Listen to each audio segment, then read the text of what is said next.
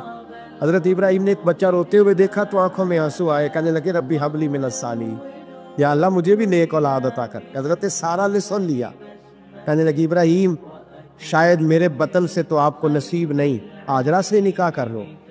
جناب ہاجرہ سے نکاح ہوا. اللہ تو بڑا بے نیاز ہے. رب کریم نے حضرت اسماعیل جیسا خوبصورت بیٹا عطا فرمایا. بیٹا کالا سیاہ بھی ہو تو سینے کی ٹھنڈک ہوتا ہے، پر یہ تو وہ بیٹا ہے جس کی پیشانی میں نور محمدی چمکتا ہے صلی اللہ علیہ وسلم. حضرت سیدنا اسماعیل علیہ اتنے خوبصورت. اب جس بیوی کے ہاں بیٹا تھا، بیٹھنا اٹھنا بھی زیادہ اس کے پاس، آنا جانا بھی اس کے پاس، توجہ ادھر ہو گئی. جناب سارہ رشک کرنے لگی. ایک دن کہنے لگی اسے چھوڑا جنگل میں، وادی غیر ذی زرع، مکے کے پاس. بھائی ایک بیٹا عالم دین بنا لو. کہنے لگا روٹی کہاں سے کھائے گا؟ تیرے 5 بیٹے ہیں، کو حافظ قرآن بنا. کہتا روٹی کہاں سے کھائے گا؟ وہ بچہ بھی کہتا ہے میں کہاں سے کھاؤں گا. حضرت ابراہیم علیہ السلام تو چند مہینے کا بچہ چھوڑ آئے تو کہاں سے روٹی کھائی؟ حضرت اسماعیل کہاں سے کھائی ان کی اماں نے روٹی؟ بھوکے مر جاتے ہیں یہ سارے. میں بڑی ذمہ داری سے کہا کرتا ہوں کہ جتنی خوبصورت روٹی اللہ کریم دین کے خادموں کو عطا کرتا ہے شاید کسی اور کے نصیب ہوتی ہو، لیکن ہم لوگ توجہ ہی نہیں کر رہے. ہمارا ذوق ہی نہیں بن رہا. ہم یہ محنت ہی نہیں کر رہے کہ قوم کو مستند علماء کی ضرورت ہے. علاقوں کے علاقے خالی ہیں، ادھر ہمارا مزاج نہیں بن رہا، توجہ ہی نہیں دین کی خاطر. اور پھر چلے بچے تو بعد کی بات ہے نا، جو ابھی خود جوان ہے وہ بھی یہ دعا. ایک صاحب مجھے کہنے لگے میں دعا مانگ رہا ہوں اللہ مجھے بیٹا دے تو میں اسے دین پہ لگاؤں گا. تو میں نے کہا آپ بھی بوڑھے نہیں ہوئے، آپ خود ہی لگ جائیں. بیٹا تو ابھی آئے گا تو لگے گا نا. تو آپ تو اس وقت ہے تو آپ تو پہلے لگے نا صاحب. 2 گھنٹے تو نکال کے آئے، دین سیکھنے کو کافی ہے. آپ اتنی لمبی سوچ رہے ہیں کہ بچہ آئے گا تو بڑا ہوگا تو وہ جائے گا تو دیکھی جائے گی. ابھی تو آپ ہیں تو آپ تو آؤ. حضرت ابراہیم نے بچہ وہاں چھوڑا. یہاں سے جو عمرہ کرنے لوگ جاتے ہیں نا، جو حج کرنے جاتے ہیں، ان کو پتہ ہے کہ وہاں دنیا کی ہر نعمت ملتی ہے، پھر بھی ڈبل ٹرپل پیسے لوگ جیبوں میں ڈال کے جاتے ہیں. حضرت ابراہیم جب وہاں لے کے گئے تو کوئی انسان نہیں تھا، پانی کا قطرہ نہیں تھا. 2 کلو کھجور، 1 مشکیزہ. بیوی کو تھمایا. ہمارے گھر میں ہزاروں چیزیں پڑی ہیں لیکن وہ جو توکل ہے نا وہ ختم ہو گیا. اللہ دے گا، حلال حلال پہ قناعت کرے، جائز جائز پہ بھروسہ کرے، رب کریم عطا کرنے والا ہے، وہ مزاج ختم ہو گیا. حضرت سیدنا ابراہیم علیہ السلام 2 کلو کھجوریں، 1 مشکیزہ پانی کا دے کر کے اور وہاں بٹھایا آپ نے اپنے بچے کو اور اپنی زوجہ جناب ہاجرہ کو، اور بٹھا کر کے یہ واپس پلٹنے لگے تو حضرت ہاجرہ سلام اللہ علیہ نے آواز دی، کہا ابراہیم کس کے سہارے پہ چھوڑ کے جا رہے ہیں؟ جہاں آب زمزم کا کنواں ہے نا، جو لوگ گئے ہیں جنہوں نے صفا مروہ کی صحیح کی ہے، صفا مروہ سے باہر نکلے نا، سرکار کی ولادت کا مقام ہے، اس جگہ پہ آب زمزم کا کنواں تھا. وہاں حضرت سیدنا ہاجرہ کو بٹھایا. کوئی چیز نہیں، کوئی درخت نہیں، کوئی کھیت نہیں، کوئی پانی نہیں، کوئی کنواں نہیں. وہاں بٹھایا اور بٹھا کر کے نکلنے لگے تو جناب ہاجرہ فرمانے لگی ابراہیم کس کے سہارے پہ چھوڑ کے جا رہے ہو؟ کہنے لگی اللہ کے سہارے پہ. تو پاک باز بی بی نے ایک لفظ پوچھا، کہا ابراہیم یہ میرے رب کا حکم ہے؟ یہ میرے بس جن کا عقیدہ توحید مضبوط ہو ان کے لیے ایک جملہ کافی ہوتا ہے، یہ میرے اللہ کا حکم ہے؟ تو جناب ابراہیم علیہ السلام فرمانے لگے ہاجرہ ہاں رب کا حکم ہے. جب یہ لفظ کہے تو چاہیے تھا نا حضرت ابراہیم تسلی دیتے، تو بی بی صاحبہ تسلی دینے لگی. عرض کرنے لگی ابراہیم اگر اللہ کا حکم ہے تو پھر آپ ہماری فکر نہ کرنا. اگر یہ رب کا حکم ہے تو پھر ہماری فکر نہ کرنا. جس رب نے ہمیں یہاں تک پہنچایا ہے وہ ہمیں کبھی بھی ضائع نہیں فرمائے گا، پھر فکر نہ کرنا. حضرت ابراہیم آ گئے. یہ بات آپ نے سنی ہوئی ہے، اشارہ کرنا مقصود ہے. 13 سال میں چلے مان بھی لیا جائے بعض روایات کی روشنی میں کہ آتے جاتے بھی رہے، لیکن مکمل دیکھ بھال اپنے بچے کی پرورش میں پورا حضرت ابراہیم علیہ السلام کا کردار سارا کردار ماں کا تھا. میں جب خواتین کے بارے میں کوئی بات کرتا ہوں تو میں آپ کو اکثر کہتا ہوں کہ یہ صرف بیوی کے لیے حکم نہیں ہوتا, یہ ٹریننگ بیٹی کو دینی ہے اور بہن کو دینی ہے. یہ تربیت کرے اپنے گھر میں. میں تجربے کی روشنی میں یہ بات عرض کیا کرتا ہوں کہ بھائی بچے باپ کے فرما بردار اس وقت ہوتے ہیں جب اماں انہیں باپ کا فرما بردار کرتی ہے, اور بچے باپ کے نافرمان بھی تب ہوتے ہیں جب اماں انہیں باپ کا. میں نے اپنے کانوں سے سنا ایک دفعہ ایک بچہ اپنے باپ سے کہہ رہا ہے آپ نے تو ساری زندگی باہر گزار دی, پیسے کمانا کون سا مشکل کام ہے, دکھ سکھ تو سارے اماں نے برداشت کی, سکولوں میں وہ جاتی تھی, فلانا کام وہ کرتی تھی, فلانا کام. اب یہ سوچ اس کی ذاتی تو نہیں, یہ اس کو دی گئی ہے. اور اگر اس کو یہ سوچ دے دی جائے کہ اماں کہے کہ میں تو اپنوں میں رہی ساری زندگی, میں نے تو اپنوں میں وقت گزارا, اور تیرا باپ تو کئی دفعہ جنازے بھی نہیں پڑھ سکا, نے تو ماں باپ ایسے دفن کر دیے, وہ اگر یہ سوچ فراہم کرے تو پھر بچہ باپ کا فرما بردار ہوتا ہے. اور یہ والی روایتیں ہم بیوی کو سناتے ہیں, حالانکہ کس کو سنانی چاہیے؟ بولیے, بہن اور بیٹی کو. بہن اور بیٹی کو سنائیں گے باتیں, ان کو سمجھائیں تاکہ آگے جا کے وہ جو گھر ترتیب دے وہ گھر بڑا عمدہ اور نکھرا ہوا ہو. حضرت سیدنا ابراہیم 13 سال کے بعد آئے, چونکہ گھر میں اللہ تبارک و تعالیٰ کی دوستی کا چرچا تھا, اللہ تبارک و تعالیٰ کی محبوبیت کا غلبہ تھا. 13 سال کے بعد فلما بالغ معہ السعی, بیٹا جب اتنا بڑا ہوا کہ ساتھ چلنے لگا تو حضرت ابراہیم نے اپنے بیٹے کو بلا کے کہا بیٹا مجھے خواب آئی ہے, میں تجھے ذبح کر رہا ہوں, تیری کیا رضا ہے؟ حضرت اسماعیل کہنے لگے یا ابت افعل ما تؤمر, ابا جی اللہ جیسے حکم دیتا ہے میرے ساتھ ویسے ہی کریں, جیسے اللہ حکم دیتا ہے ویسے ہی, بولیے, ویسے ہی کریں. حضرت حاجرہ کو کہا کہ ایک دوست نے دعوت کی ہے تو وہاں جا رہے ہیں. بی بی مطمئن ہے, تفصیلات کی ضرورت نہیں, ختم بات, اعتبار ہے, مطمئن ہو گئی. شیطان پیچھے سے آیا اماں کے پاس, ذرا تھوڑی دیر کے لیے تصور جمائیے, یہاں تو پڑوسن آ کے کوئی بات بتا دیتی ہے خاوند کے بارے میں تو کئی مہینے جھگڑا جاری رہتا ہے, پڑوسن محلے دار. شیطان نے آ کے بتایا لفظ کیا ہے؟ کہا حضرہ تمہیں پتہ ہے کہاں جا رہے ہیں؟ کہا دوست کی دعوت میں. تو کہنے لگے دوست کون ہے؟ رب کریم, اور ابراہیم کا خیال ہے کہ اس رب نے مجھے حکم دیا ہے کہ میں ذبح کروں. حضرت حاجرہ کہنے لگی کبھی باپ بھی بیٹا ذبح کرتے ہیں؟ شیطان کہنے لگا ان کا خیال ہے کہ ان کے رب نے حکم دیا ہے. جناب حاجرہ فرمانے لگی اگر رب نے حکم دیا تو پھر تو مجھے شیطان لگتا ہے, تو مجھے شیطان لگتا ہے. کا کیا مطلب؟ فرمانے لگی اگر رب کریم کا حکم ہے تو میرے پاس ایک اسماعیل ہے, اگر 1000 بھی ہوتے میں سارے اللہ کے رستے میں پیش کر دے دیتی. مالک کا ہی تو ہے سارا کچھ, اسی کا ہے, اس میں لیت اللہ کی کیا گنجائش؟ حضرت سیدنا ابراہیم علیہ السلام نے بیٹے کے حلق پہ چھری رکھ بھی دی اور چھری چلا بھی دی, رکھ بھی دی, اور وہ تو اللہ کریم نے فرمایا یا ابراہیم قد صدقت الرؤیا, ابراہیم تو نے خواب سچا کر دکھایا, وہ قیامت تک تیرا نام رہے گا. حضرت ابراہیم نے وطن بھی دیا, جان بھی دی, بیٹا بھی, اللہ کریم نے دمبے دیے, فرمایا یہ فدیہ ہے. اب یہ قربانی قیامت تک حضرت ابراہیم کے طریقے کے مطابق جاری ہے.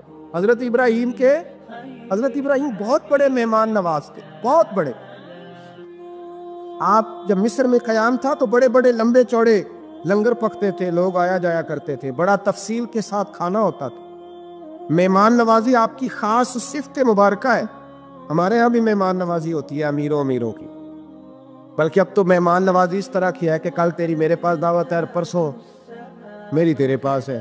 وہی امیروں میں وہ چکر رہتا ہے, پارٹیاں دوست ایک دوسرے کو ڈالتے ہیں, تیری طرف پارٹی تیری طرف, اور اسی انداز میں اب یہ عید آئے گی نا ٹکا پارٹیاں ہوں گی جگہ جگہ, اور لوگ سوال پوچھنے لگے ابھی سے, کہتے ہیں قربانی کا کتنا گوشت گھر رکھنا جائز ہے, قربانی کا کتنا گوشت گھر رکھنا جائز ہے؟ سارا ہی جی, ہاں, اس لیے فریزر لے لے, فریج سے نہیں کام چلے گا, سارا ہی جائز ہے گھر رکھنا, سارا ہی جائز ہے, رکھ لیں. او خدا کے بندے, قربانی وہ بندہ دیتا ہے جو سارا سال ہی گوشت کھاتا ہے. صحیح کہہ رہا ہوں؟ قربانی صاحب نصاب, صاحب استطاعت بندہ دیتا ہے نا, تو وہ سارا سال ہی گوشت, تو سارا گھر میں رکھنا بھی جائز ہے, لیکن سارا دے دینا بھی. تو جو آ رہی ہے اس پہ کیوں توجہ کرتے ہو, جو دوسرا جائز ہے اس پہ کیوں نہیں عمل کرتے؟ سارا تقسیم کرتے, بات ختم ہوئی. یقین کریں محرم میں جا کے دوست ٹیلی فون کر کے سوال پوچھتے ہیں, کہتے ہیں صاحب سنا ہے قربانی کا گوشت محرم میں کھانا جائز نہیں. میں کہ نہیں, ربیع الاول بھی جائز ہے. رجب رمضان تک کھاؤ، کوئی بندہ نہیں منع کرتا، اس لیے کہ کسی کو دینا تو پسند ہی نہیں، یہاں پھر اس میں سے جو خاص خاص چیزیں ہیں وہ اپنی فریج میں، اور باقی جو ہے وہ دوسروں کے لیے۔ یہ کیا طریقہ ہے ہمارا، اور اسی پہ عمل ہے۔ اللہ تبارک و تعالی ہمیں سمجھنے کی توفیق عطا فرمائے۔ حضرت ابراہیم بہت بڑے مہمان نواز تھے، صرف قربانی نہیں دیتے تھے، سارا سال بہت سارا لنگر، بہت سارا کھانا پینا، بہت ساری چیزیں جاری رہتی، اور جتنے قریب لوگ تھے فلسطین کے، ان کو پتہ تھا کہ حضرت ابراہیم علیہ السلام کا لنگر جاری ہے فلسطین میں جب آپ کا قیام تھا۔ ایک دفعہ ڈھیروں مہمان آ گئے اور کھانے کو کوئی چیز نہیں، حضرت سارہ اور جناب ہاجرہ دونوں اس وقت موجود تھیں۔ وہ کہنے لگی ابراہیم بہت سارے مہمان آ گئے تو کیا کریں؟ جناب سارہ کہنے لگی کس طرح کر کے ان کی مہمان نوازی کرتے؟ اور حالات یہ ہے کہ قحط پڑا ہوا ہے فلسطین میں، مصر میں، دور دراز علاقوں میں۔ تو حضرت ابراہیم کہنے لگے یہ اللہ کے مہمان ہیں اور ہمیں رب کریم کا بندہ سمجھ کے آ گئے، اللہ ہی بندوبست کرے گا۔ فرمانے لگے میرا مصر میں ایک دوست ہے، وہ قحط کے دنوں میں غلہ جمع کر لیتا ہے، میں اس کی طرف پیغام بھیجتا ہوں، مجھے امید ہے وہاں سے غلہ ملے گا۔ 2 3 5 اونٹ والے غلام بلائے اور ان کو کہا کہ جاؤ غلہ لے آؤ مصر کے دوست سے۔ وہ لوگ کہتے ہیں ہم غلہ لینے گئے، وہاں جب پہنچے تو حضرت ابراہیم خلیل اللہ علیہ السلام کا پیغام دیا تو آپ کا وہ دوست کہنے لگا غلہ تو بے شمار تھا، مجھے خبر نہیں تھی کہ حضرت ابراہیم کا پیغام آئے گا، تو میں تو سارا تقسیم کر چکا ہوں، لوگ لے گئے، اب تو کوئی شے نہیں۔ اب وہ خالی آ گئے 5 کے 5 اونٹ۔ جب خالی آئے تو حضرت ابراہیم کی حویلی کی دیواریں چھوٹی چھوٹی تھی، ان غلاموں میں سے، خادموں میں سے، آپ کے ان چاہنے والوں میں سے ایک کہنے لگا یار وہ غریب تو انتظار کر رہے ہوں گے کہ غلہ لینے گئے، ہمیں روٹی ملے گی۔ چھوٹی چھوٹی دیواریں ہیں، وہ جب دیکھیں گے نا خالی آگے تو انہیں تکلیف ہوگی، اس طرح کرو بوریوں میں ریت بھر لیتے ہیں، ریت بھر کے لے جاتے ہیں، بعد میں اندر رکھ کے انہیں سمجھا بہلا لیں گے یا حضرت ابراہیم کو بتائیں گے، وہ خود ہی ان لوگوں کی دل جوئی فرمائیں گے۔ اب غلہ کی جگہ ریت بھر کے اونٹوں پہ رکھ کے لائی گئی، لا کے بوریاں جب رکھ دی گئیں، حضرت ابراہیم علیہ السلام دوپہر کے وقت آرام فرما رہے تھے، بی بی سارہ اٹھی، کہتی ہے جب میں نے دیکھا نا کہ بوریاں پہنچ گئی ہیں تو گئی، غلام کو ساتھ لیا اور اس کو جب کھولا نا تو کہتی ہے اتنی حسین گندم میں نے پہلے کبھی دیکھی نہیں تھی، اتنا پیارا دانہ میں نے کبھی ملاحظہ ہی نہیں کیا تھا۔ فرماتی ہے جب اس کو پیس کر چکی میں روٹیاں پکائیں تو خوشبو دور دور تک پھیل گئی، اعلیٰ غذا بنی، بڑے بڑے کھانے بیویوں نے مل کے پکائے، چن دیے گئے۔ حضرت ابراہیم اٹھے تو لوگ کھانا کھا رہے، سجدہ شکر ادا کیا، اور جب سجدے میں گئے تو وہی آنے لگے، پھر رونے لگے۔ جب پلٹ کر باہر تشریف لائے تو جناب سارہ کہنے لگی ابراہیم تمہارا مصری یار بڑا اچھا ہے، اس نے اتنی اعلیٰ گندم بھیجی ہے کہ اتنی تو میں نے پیاری گندم کبھی دیکھی نہیں۔ جناب ابراہیم مسکرائے، فرمانے لگی سارہ یہ مصری یار نے نہیں بھیجی، یہ میرے عرشی یار نے بھیجی ہے، یہ میرے عرشی یار نے بھیجی ہے۔ بھائی مہمان نوازی مزاج تھا، لٹا دینا مزاج تھا، دوسروں کی عشق شوئی مزاج تھا۔ حضرت ابراہیم علیہ السلام کا طریقہ ہے قربانی، حضور نے ان کا طریقہ بیان کیا۔ اگر سال کے بعد قربانی دینا ان کا طریقہ ہے تو سارا سال غریبوں کو روٹی دینا بھی حضرت ابراہیم کا طریقہ ہے، سارا سال غریب کی نوکری کرنا یہ بھی حضرت ابراہیم کا طریقہ ہے، بھوکے کو کھانا کھلانا یہ بھی۔ میرے مصطفیٰ کریم سید عالم صلی اللہ علیہ وسلم سے صحابہ نے پوچھا حضور بہترین مسلمان کون ہے؟ بہترین مسلمان، تو حضور نے فرمایا جو سلام لینے میں پہل کرے اور غریب کو روٹی کھلانے میں سب سے اچھا ہو، وہ بہترین مسلمان ہے، زبردست مسلمان۔ ہمارے ہاں دعوتیں ہوتی ہیں تو امیروں کی، افطاریاں ہیں تو امیروں کی، اور میرے مصطفیٰ کریم علیہ السلام نے فرمایا بدترین دعوت ہے جس میں امیر بلائے جائے غریب نہ بلائے جائے، وہ بدترین دعوت۔ حضرت ابراہیم کا طریقہ رہا ساری زندگی مہمان نوازی۔ اور دوسرا ان کا مزاج تھا، اللہ سے پیار ہو گیا تھا نا، جب رب کریم سے محبت ہوتی ہے نا اور محبت کا احساس ہوتا ہے دل میں، پھر سجدے لمبے ہوتے ہیں۔ عام آدمی تو نماز بھی نہیں پڑھ سکتا، اسے خدا سے محبت ہوتی ہے وہ تہجد بھی نہیں چھوڑ سکتا۔ وہ یہ محبت کی بات ہے نا، جس کو پیار ہوتا ہے اس کی تہجد بھی ہے، اس کی اشراق بھی ہے، چاشت بھی ہے، اس کے عمرے بھی ہے، اس کے حج بھی ہے، اس کے بار بار کعبۃ اللہ کے دیدار بھی ہیں۔ یہ محبت الہی ہے، جوش مارتی۔ ان لوگ سجدہ کرتے ہیں تو اٹھتے ہی نہیں، اللہ کے بندوں سے پیار کرتے ہیں، اللہ کی۔ حضرت ابراہیم کو رب کریم سے اتنی محبت تھی، اتنا پیار تھا کہ وہ آپ کی زندگی کے ہر پہلو سے چھلکتا تھا۔ ایک وقت ایسا آیا کہ اللہ تعالیٰ نے حضرت ابراہیم کو بہت زیادہ مال عطا فرمایا، اتنے اونٹ گنے نہیں جاتے، گائے اتنی زیادہ کہ شمار نہیں ہوتا، بکرے بکریاں اتنی زیادہ کہ شمار، بہت زیادہ مال اللہ نے عطا فرمایا. اور ابھی کچھ عرصہ پہلے آپ پیچھے جائیں نا تو جو لفظ مال تھا وہ روپے پہ تو بولا ہی نہیں جاتا، وہ جانوروں پہ بولا جاتا. بہت زیادہ مال اللہ نے دیا، بکریاں، گائے، اونٹ، بیل، بڑا کچھ. تو رب کریم نے فرشتوں سے فرمایا کہ وَاتَّخَذَ اللَّهُ ابراہیم خلیلا، ابراہیم میرا دوست ہے. تو فرشتے کہنے لگے یا اللہ جس نے اتنا کچھ دیا جائے اس نے دوست تو بننا ہی ہوتا ہے. تو نوازا ہی پڑا ہے، اتنا مال، اتنے کھیت کھلیان، اتنا کچھ. اللہ کریم نے فرمایا جاؤ آزمائش کر لو، امتحان لے لو. فرشتہ امتحان لینے پہنچ گیا. حضرت ابراہیم کے جانور چر رہے ہیں چراگاہ میں، حضرت ابراہیم بھی ہیں، غلام بھی ہیں، بہت بڑا ریوڑ ہے. آپ تشریف فرمائے. ایک فرشتہ آیا تو کھیت میں چھپ کے بیٹھ گئے اور بلند آواز سے کہنے لگا سبحان اللہ والحمد للہ ولا الہ الا اللہ واللہ. تسبیح بڑی پسند ہے، محبوب نے ان کی فضیلت بیان کی. اب وہ حضرت سیدنا ابراہیم علیہ السلام کھڑے تھے تو وہ کھیت میں بیٹھ کے تسبیح پڑھنے لگا سبحان اللہ والحمد للہ ولا الہ الا اللہ. حضرت ابراہیم کہنے لگے یہ میرے رب کا نام کون لے رہا ہے؟ بڑی اس کی میٹھی آواز ہے، بڑی، کون ہے؟ ڈھونڈنے لگے، گھومتے گھومتے اس کے پاس چلے گئے. فرشتہ انسانی شکل میں، تو میرے رب کا ذکر کر رہا تھا؟ اس نے کہا میں ہی کر رہا تھا. فرمانے لگے یار ایک دفعہ پھر نہیں کرتا؟ تو کہنے لگا ابراہیم پہلے تو میں اپنی مرضی سے کر رہا تھا، تو کہتا ہے تو پیسے لگیں گے، پیسے ہے تو کر دیتا ہوں. حضرت ابراہیم کہنے لگے بول تو کیا لے گا؟ میرے اللہ کا ذکر سنانے کا کیا لے گا؟ کہنے لگا جتنی بکریاں آپ چلا رہے ہیں ساری دے دے تو میں اللہ کا ذکر سنا دیتا ہوں. آپ نے فرمایا بس جا تیری ساری ہوئی میرے رب کا ذکر سنا. اور پھر شروع ہو گیا سبحان اللہ الحمدللہ ولا الہ الا اللہ واللہ اکبر. حضرت ابراہیم علیہ السلام کیف میں یار پھر ذرا صبح نہ علمہ وچ پسا سانو تو یار دی گل سنا سا. ذرا دوبارہ سنا. میں پھر سنایا، ایک دفعہ پھر کہا. اس طرح کہنے لگا بس جی آپ کے پیسے پورے ہو گئے. حضرت ابراہیم کہنے لگے چل ایک دفعہ اور سنا. کہنے لگا پیسے لگیں گے. تو کیا لے گا؟ کہنے لگا گائے بھینسیں ساری میری. فرمایا بس یار اتنی قیمت، تو سنا صحیح، سارا کچھ ہی تیرا. پھر شروع ہو گیا سبحان اللہ والحمدللہ ولا الہ الا اللہ واللہ اکبر. گائیں دے دی، بھینسیں دے دی، وہ ذکر سناتا ہے. حضرت ابراہیم کبھی مچلتے ہیں، کبھی روتے ہیں، کبھی آہیں پڑھتے ہیں. تو میرے رب کا نام لے رہا ہے، ذرا پھر سے لے. کیف جاری ہے. کہنے لگا بس بھائی. حضرت ابراہیم فرمانے لگے تو اور لے لے جو لینا ہے، مجھے ذکر سنا. اس نے کہا ابراہیم بکریاں میں لے چکا، گائے بھینسیں میں لے چکا، اونٹ رہ گئے، سارے لے لوں گا پھر ذکر سناؤں گا. فرمایا جا تیرا ہوا تو ذکر سناتا رہ، میں دیتا ہوں. دے دیا. کچھ دیر ذکر کیا تو اب خاموش ہو گیا. حضرت ابراہیم خلیل اللہ علیہ السلام فرمانے لگے ذکر سنا. کہنے لگا ابراہیم اب تیرے پاس دینے کو کیا ہے؟ ہر چیز تو میں لے چکا. آپ فرمانے لگے یہ گائے بھینسیں بکریاں چرانے کے لیے تجھے کوئی نوکر ملازم بھی تو چاہیے نا. تو اس طرح کر مجھے رکھ لے، میں روٹی نہیں مانگوں گا، کھانا نہیں مانگوں گا، تو اللہ کا ذکر سناتا رہنا، میں تیرے جانوروں کی نوکری کرتا رہوں. حضرت ابراہیم علیہ السلام نے جب یہ کہا نا فرشتے کی آنکھوں میں آنسو آ گئے. دردامنی پہ شیخ ہماری نہ جائیے، ہم دامن نہ چھوڑ دیں تو فرشتے وضو کریں. فرشتہ رو پڑا اور کہنے لگا ابراہیم مجھے سینے سے لگاؤ، آپ واقعی اس قابل ہے کہ اللہ آپ کو اپنا دوست بنائے، واقعی اس قابل ہے کہ رب آپ کو اپنا. حضرت ابراہیم علیہ السلام کا خدا سے محبت کرنے کا نرالا انداز.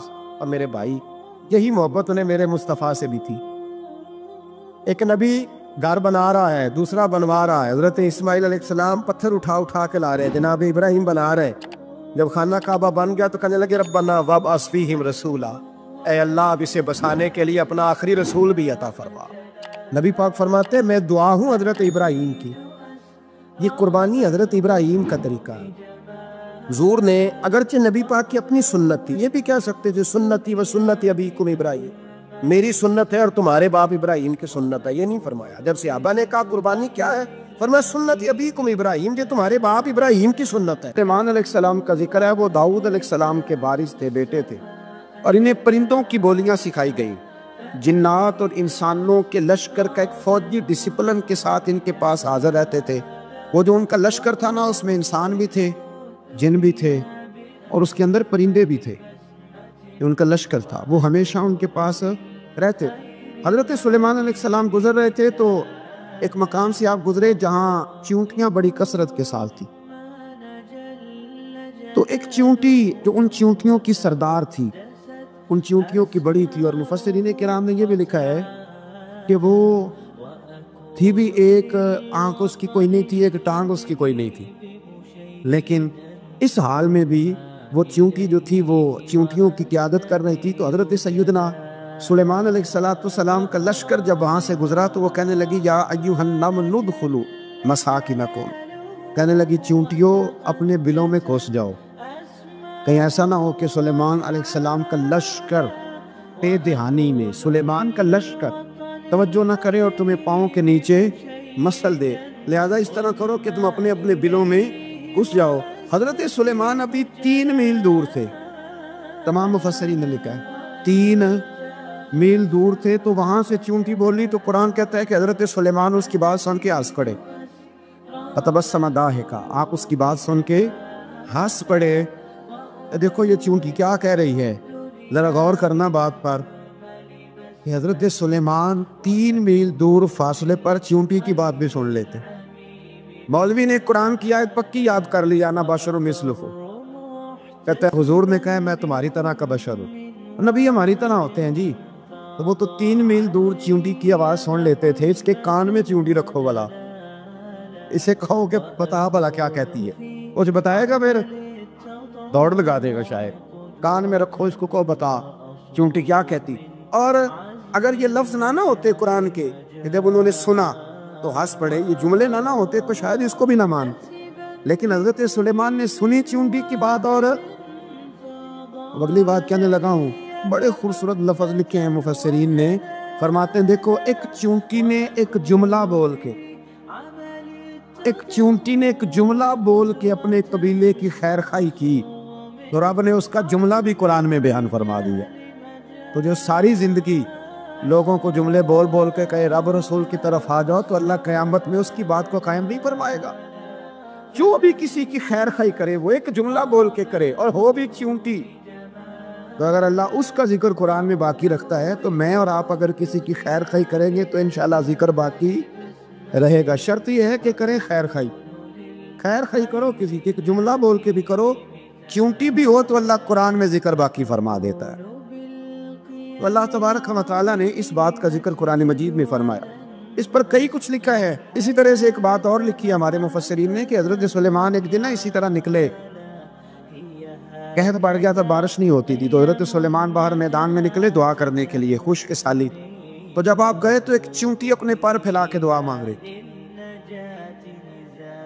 تو رب کریم نے فرمایا سلیمان آپ واپس چلے جائیں، بارش آ جائے گی پر آئے گی چونٹی کی دعا پہ۔ حضرت سلیمان نے عرض کی مولا میں بھی تو اتنا لشکر لے کے آیا ہوں نا، تو چلو ہمیں بھی دعا کر لینے دے، تو چونٹی کی دعا بھی برسا دینا پر دعا کر لینے دے۔ فرمایا نہیں آپ واپس جائیں، دعا نہ مانگے۔ یا اللہ کیوں؟ فرمایا چونٹی کا دل ٹوٹ جائے گا، وہ تو کہے گی کہ یہ سلیمان کے لشکر دعا پہ پھر بارش آئی ہے، تو آپ نہ کریں تاکہ اس کے دل میں یہ بات رہے کہ نہیں میرے رب نے میری دعا پہ بارش فرمائی۔ آپ جائیں، یاد بارش آئے گی پر آئے گی چونٹی کی دعا پہ۔ تو جو چونٹی بارش کی دعا کرے قوم کے لیے، اللہ اگر اس کا ذکر قائم رکھتا ہے تو جو اپنی قوم کے لیے ہدایت کی دعا کرے، اور کبھی کبھی گردن جھکا کے دیکھا کرو کہ دل میں رسول اللہ کی امت کا درد کتنا، اگر کہیں حضور کی امت کا درد ہے تو پھر انشاءاللہ ذکر قیامت تک باقی رہے گا، پھر انشاءاللہ قیامت تک آنے والی نسلیں بھی آپ کا ذکر کرے گی اگر حضور کی امت کا درد سینے میں موجود ہے۔ بہار گلشن گلوں کی نکہت، نبی کے گیسو نبی کی صورت، بہار گلشن گلوں کی نکہت، نبی کے گیسو نبی کی صورت، قسم خدا کی خدا کی رحمت، نبی کے گیسو نبی کی صورت، نظر نظر کی بنی ہے جنت، نبی کے گیسو نبی کی صورت، ہے دیکھنا بھی جنہیں عبادت، نبی کے گیسو نبی کی صورت بہار گلشن گلوں کی نکہت نبی کے گیسو نبی کی صورت